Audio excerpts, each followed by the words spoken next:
Good evening and welcome to News Channel 8. I'm Jerome Ajian, and here's some of the top stories we have for you tonight. The aftermath of yesterday's killing on St. Croix, a plea from the community to man up, and Tito and Marlon pay tribute to Michael Jackson on St. Thomas. These stories and more are coming up next on Channel 8.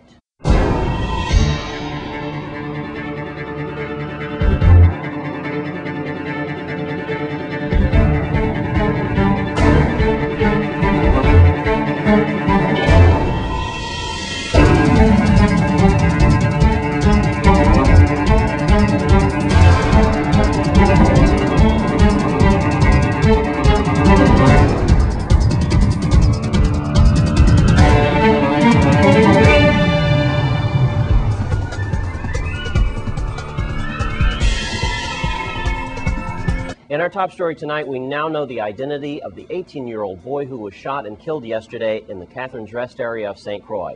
News Channel 8's Wes Small has more on this tragedy. Thanks a lot, Jerome. We are in Catherine's Rest, right in front of this grocery store here. And, of course, it is not good news. Yesterday afternoon at around 2 o'clock, just about everyone knows about it by now, 18-year-old Anthony Mentos Jr. lie right across the street there in a pool of blood as he was shot multiple times. Witnesses believe around 9 shots were fired in this area around 2 o'clock, and that's when witnesses say his lifeless body was sprawled right in the middle of the street. You're watching file footage now from this horrendous episode from family members and police and the media and onlookers alike. Just a savage scene as family members are screaming in horror. 18 years old, just a baby, Anthony Mentos Jr. We are looking for several suspects, we believe, at least more than one. One suspect was taken into questioning, but I talked to Deputy Chief Howell this morning, and he has been subsequently released.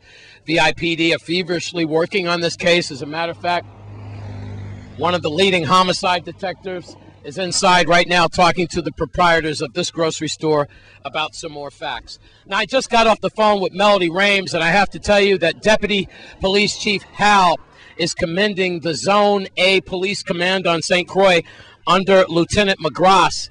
So far, for the month of August, they have confiscated 1 AK-47, 1 357 Magnum, 1 38 Police Special, two 380 handguns, and a .22 caliber. All these for this month of August. Also need to tell you, and that is a record, by the way, 3,000 vehicles were stopped with traffic infractions since May. In Catherine's Rest, I'm Wes Small for News Channel 8. With all the tragic violence that's been plaguing our territory, we still look for answers to the problems. Perhaps the answer could lead us straight to the men in our territory. I'm here with Stop the Bleeding director, and again, this is her project, Miss Cheryl Francis, the wife of Lieutenant Governor. Thank you very much, Miss Francis, for coming with us today. And I'm always glad to see you, but I'm kind of sad that we have to talk about negative things. First, I'd like to get the bad news out of the way that we did have our 45th homicide yesterday on St. Croix, an 18-year-old in Catherine's Rest, Anthony Mentos Jr., and our condolences to his family and everyone involved in that. Just a horrendous situation. Absolutely. Yeah. It's time for us, it's a critical time for us here in the Virgin Islands to take hold of this situation. Absolutely. I know you're feeling it, and you've been feeling this from the incept, from the start. Mm-hmm. And now tomorrow at Sunny Isle, at 4 o'clock, your campaign continues, and it's all about dads. That's right. Stepping up to the plate. Oh, man, dads, fathers, foster fathers, godparents, surrogate mothers. Come on out and encourage your children. Bring your family with you. Let them see you step up and take an oath to pledge your commitment to your children, to helping them in school, to taking them to school. We're giving out T-shirts as well. You also have an ID tag that you can put on there to say, I took my child to school. Mm-hmm. It's called the Million Father March, but it's the Virgin Islands Million Father March. Nationally, it's being done in the States, but it's going to be done a week from now. So we're actually initiating the program through the rally in Sunny Isles. It's going to be at the amphitheater. Mm-hmm. It starts at 4. And on St. Thomas, it's going to be at Emancipation Garden that starts at 6. So Mothers Against Guns, Miss Celia Carroll and her husband, Judge Carroll, myself, Cheryl Francis, and the Department of Education, our goal is to rally the troops to come out, and then secondly, to once the men come out to school, actually have a counting of how many men actually came out. So don't let me down, guys. Make sure you come out and show some support for your children. Please, let's stop the bleeding. I'm Wes Small for News Channel 8. It's time once again for school, and it seems the Department of Education has a lot of work to do when it comes to registration. News Channel 8's Wes Small files this report. Like Yogi Berra said, it looks like deja vu all over again, and it is. It was like right here, last year at Ricardo Richards, I was standing here with another young, beautiful mother, just like yourself. I'm standing here with Janet, and she's got the same story that they had last year, and she'll explain it. Go ahead, Janet, and welcome to the new school year. What happened? I registered my son for the school year. He was attending private school.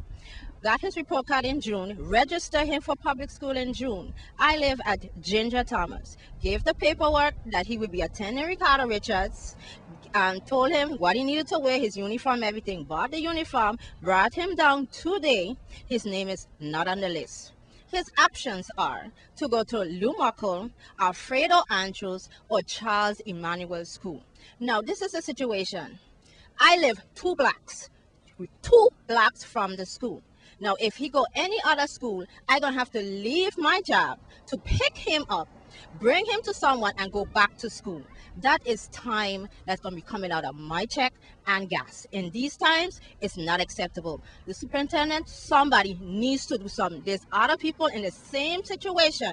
They direct them to the superintendent, so they're not here. But I decided the whole of St. Croix need to know about this. They need to check to see where these people are really living and put them where they need to be. Because if I had lived west, I'd have had to send my child at west. So you need to be done for everyone else. All right, now, she put it kind of down pretty simple, but just in case you're visiting or you're new, let me break it down to you in elementary terms.